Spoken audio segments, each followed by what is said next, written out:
जैन बोर्डिंगचा जो जमिनीचा विषय चालू होता तो रवींद्र दंगेकर यांनी लावून धरलेला होता आणि आज केंद्रीय राज्यमंत्री मुरलीधर मोहोळ यांनी जैन बोर्डिंगमध्ये जात तिथल्या साधूंची भेट घेतली. नाही सगळं विकाऊ माल आणि फसाव धंदा हे लोकांना फसवायचे धंदे आहेत. खरं तर हे प्रकरण गेली किती दिवस त्यांच्या कानावर आहे आणि एवढे दिवस कानावर असताना सुद्धा त्यांनी कुठले ॲक्शन घेतले नाही. खरं तर ॲक्शन कुठले घेणार, हे पैसे सगळे मुरलीधर मोहोळांचेच आहेत आणि ह्या पैशातून त्यांना सत्तेतून पैसा आणि पैशातून सत्ता हे गणित त्यांचं बेरीज बसलेली आहे आणि या बेरजेतून हा केलेला व्यवहार आहे. दोन्ही बिल्डर आणि सगळं सिस्टीम ही मोहोळांच्या नेतृत्वाखाली पॉवर वापरून हा सगळा व्यवहार झालेला आहे. आता त्या तिथं जाऊन करणार काय आणि लोकांच्या लक्षात आलं आहे. नुसतंच लोक आज घेराव घालतील बोलतील, पण ह्यांना चौका जैन बांधव भविष्यात जाब विचारल्याशिवाय राहणार नाही. कारण हा जमीन घोटाळा बडेकर किंवा गोखलेंनी केला नाही, तर हा जमीन घोटाळा मुरलीधर मोहोळांनी केलं. मुरलीधर मोहोळ तिथं त्या ठिकाणी गेले त्यावेळेस म्हणतायत की माझा याच्याशी काही संबंध नाही आणि संबंध नाही आहे म्हणून मी इकडे आलोय. असं काही त्यांचं ते आज ते त्यांचा देवेंद्र फडणवीस साहेबांनी काल त्यांना मुंबईला बोलून जे झापलं असेल आणि त्या झापल्यामुळेच त्यांचं आपलं त्यांचं मंत्रिपद हे धोक्यात आलेलं आहे आणि मग आता ही सारवासावर करण्याचा हा केविलवाणी प्रयत्न आहे त्यांचा. 1 तारखेपर्यंत जैन समाजाला न्याय देऊ, 1 तारखेपर्यंत हा विषय निकाली लावा असं मुरलीधर मोहोळ म्हणलेत.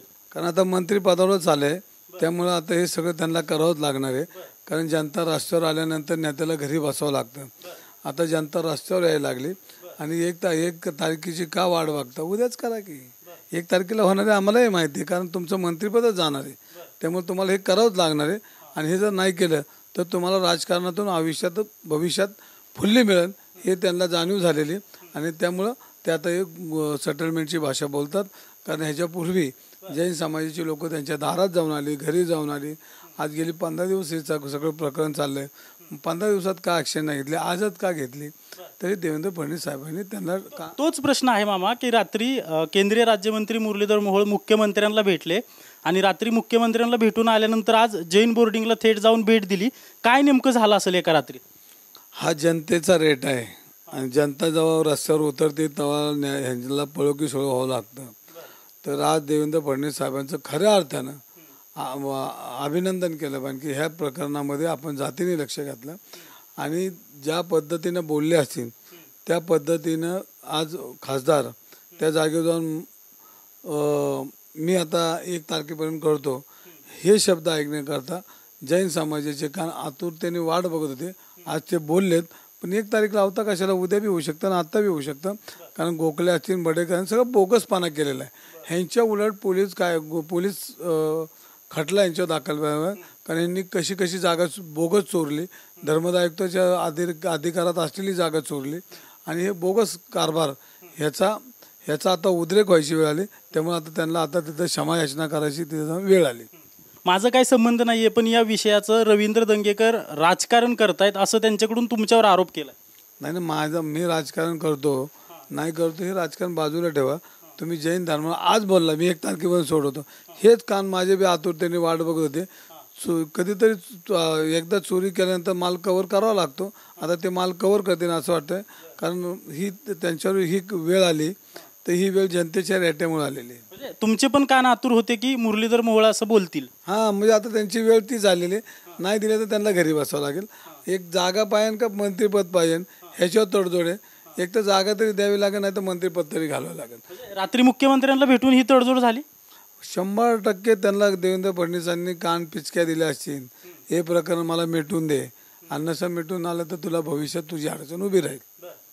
तुम्ही सकाळी देखील बोलताना म्हणले होते की मुख्यमंत्र्यांनी ह्यांना भेटायला बोलवून घेतलं असेल. तुम्हाला काय कळलं होतं काय हे सगळं? नाही, हे आता शेवटच्या टोकावर हा विषय आलेला आहे. ज्या जैन समाजाने देशामध्ये बरंच काय भारतीय जनता पार्टीला दिलेलं आहे त्याची जाणीव सर्वच नेत्यांना आहे. पण ह्यांनी ज्या विकृतीने ज्या पद्धतीने जैन मंदिर घाण ठेवण्यापर्यंत ह्यांची मजाल गेली, त्याला हेच उत्तर आहे. आणि त्याला देवेंद्र फडणवीस साहेबांनी सांगितलं असेल, आता हे विषय मला मिटलं पाहिजे, नाही मिटलं तर तुझं सगळं भविष्य धोक्यात आहे. एका बाजूला तुम्ही मुरलीधर मोहोळांवर टीका करताय, दुसऱ्या बाजूला आज भारतीय जनता पार्टीच्या शहराध्यक्ष असतील धीरज घाटे किंवा गणेश बिडकर यांनी पत्रकार परिषद घेऊन तुमच्यावर आरोप केलेत आणि इथून पुढे आरेला कार्य उत्तर दिलं जाईल कारण आम्ही किती दिवस सहन करणार अशा प्रकारचं सांगितलं. नाही, मी त्याचीच वाट बघतो. आरेला कार्य कोण मला करतंय. मी जे बोलतोय म्हणजे आरेला कार्य म्हणजे कुठली भाषा मला समजली नाही. तर आणि आरेला कार्य काय बोलायचं ते आता मी पूर्णपणे ही सगळी बघतो.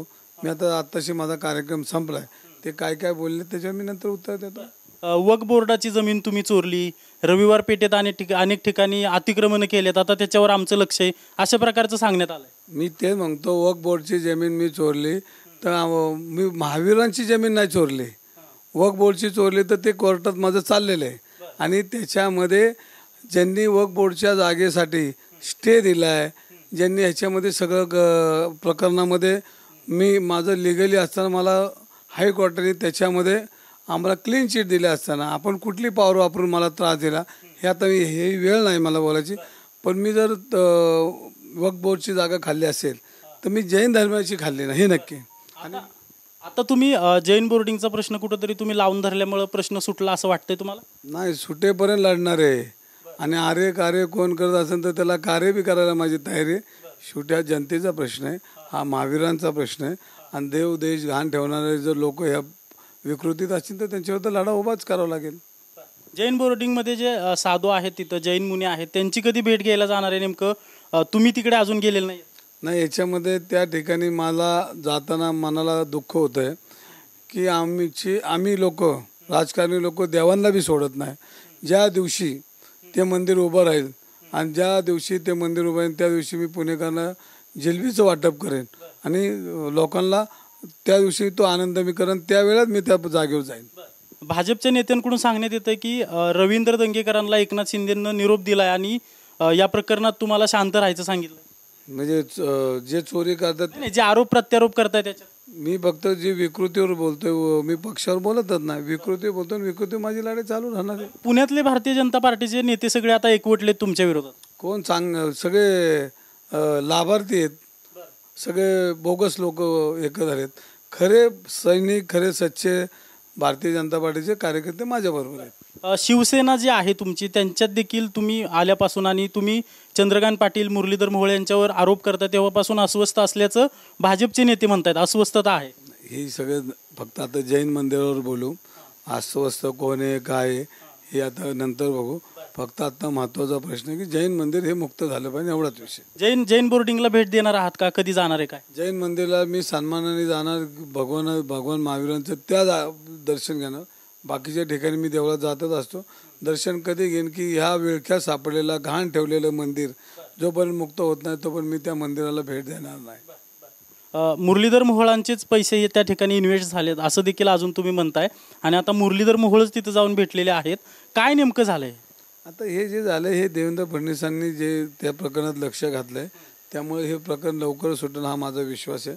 आणि ज्यांनी पाप केले त्यांना ते सांगतील ते पाप तुम्ही धुवा आणि लवकर ते मला मोकळं करून द्या. हा त्यांना आदेश आहे किंवा ते त्यांनी सांगितलं असेल.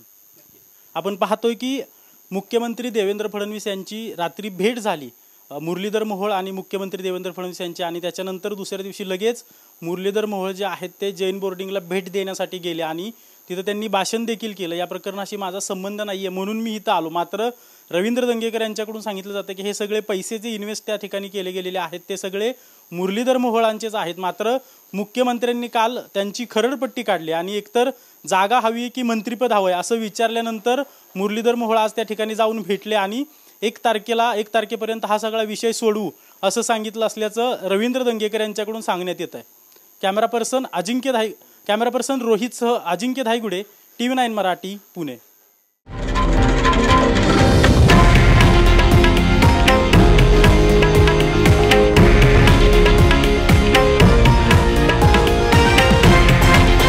हे आहे देशातील नंबर 1 न्यूज नेटवर्क आणि आपण पाहत आहात TV9 मराठी, एकमेव.